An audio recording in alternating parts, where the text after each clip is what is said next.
As most of you guys know, Ghostbusters is currently being remastered of the following year of 2019, and including most people and myself, we're somewhat always hyped when it comes to a new pop culture video game. But guys, let's take a knowledge of the real effect of this game, who directed it, what was the purpose of it, including what was my initial surprise when I found out who made the game back in 2009. So let's start the video. Now the first effect that I have to get out of the way is who developed the game and what was my initial shock when I found out. And this company happened to be called the legendary Atari. Now, if you're probably wondering who was Atari or what was their purpose or even what happened to them, well, I'm gonna start explaining it right here. Now, Atari did not initially start into the video game marketing place. In fact, they started in the entertainment system, and I am simply talking about radios, TVs, etc. But as time went on, people wanted a new sorts of entertainment inside of their homes. They were getting tired of hearing the same music, always tired of seeing the same show. So let's bring the classic entertainment system that they called the Atari 2600 that was released in 1977. And now the games themselves weren't too special if you look at them today, but back then they were really something. Now the Atari didn't have initial music in some of their main games, but however what got people on the hook was the sound effects that came with every game.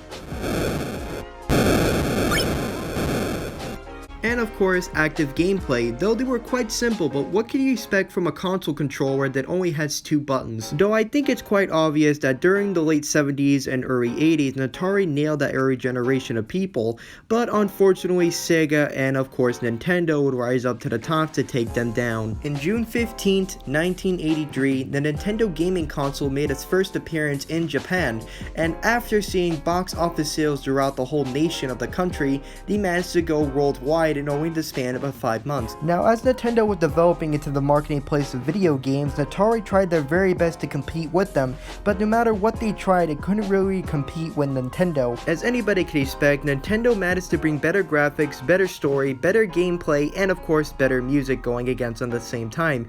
And so Atari tried to create the 5200. That was the major downside to the whole company. The console itself did initially keep its promise with better improvement with graphics, but unfortunately, the game was unplayable thanks to the faulty controllers that wouldn't rely on any sorts of gameplay whatsoever. The most important aspect about any fucking game was being able to fucking play it. And what do you need to fucking play it? A fucking controller. So what do you do when the controller doesn't work? You're fucked. This is the reason the system failed.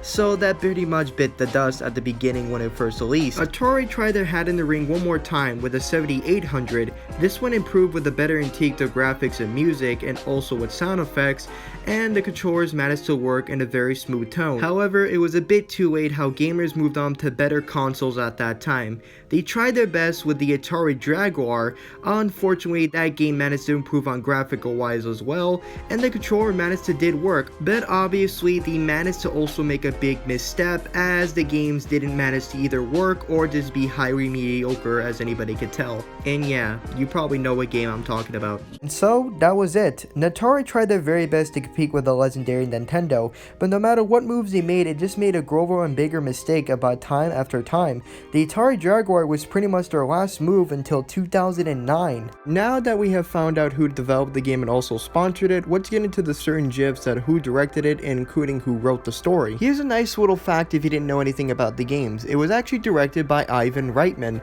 If you don't know who he was the current director of the first 2 Ghostbusters film and of course Space Jams, and the new up-and-coming Ghostbusters 2020. Don't worry, they got a new cast, I promise. Some people seem to forget that this is technically the 3rd installment into the Ghostbusters franchise. You see, the director wanted to make this into a live-action concept, but unfortunately the head cast members went their separate ways, including the director. So pretty much they had no example of any time onto their schedule. But the great example of hard work and dedication they went to bring this game years later, I do have to commend them for this. They could have simply walked away, never to look back, but thankfully they took their time and effort, and they even got the main cast from the original Ghostbusters. And so guys, let's forget all the trash video games and movies icons that we had to come across after the 3rd installment of Ghostbusters. Let's forget 2016, 2010, let's just forget all of that and welcome the new generation of Ghostbusters and a new remaster, because I am so hyped to see this come true.